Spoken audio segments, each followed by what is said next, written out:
everyone, welcome back to another video. And this video I'm gonna talk about how to fix COD Black 7 secure boot not enable error that is happening whenever you are trying to launch the game on Call of Duty on Steam or Xbox or the battle.net.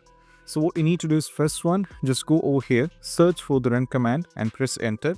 You need to type ms info32. You have to type ms info32, just press enter. That's going to take you to this. And if you go over here, you can see the secure boot state is off. For some users, this might be turned on. For some users, this might be turned off. If it is on, you'll not be getting this error.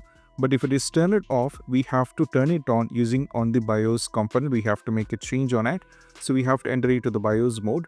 So what you need to do is, I'll be providing a link in the description from the EA. This is an official link. It says what is a secure boot or how you can get into the secure boot. So if you scroll down over here, you can see there are a complete guide on how we can get into these kind of laptops. For example, Acer, Alienware, Asus, Corsair, Dell, etc. You can just get into this particular article, which will be detailedly explained on this. So I'm having Dell over here, so I have to select this one. And it says secure boot, Dell secure boot. So just click on this one.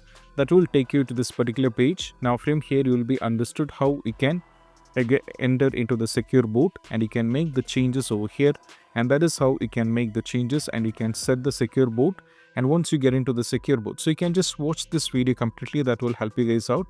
And once the secure boot is enabled, you can check. So why? Because I have given this link.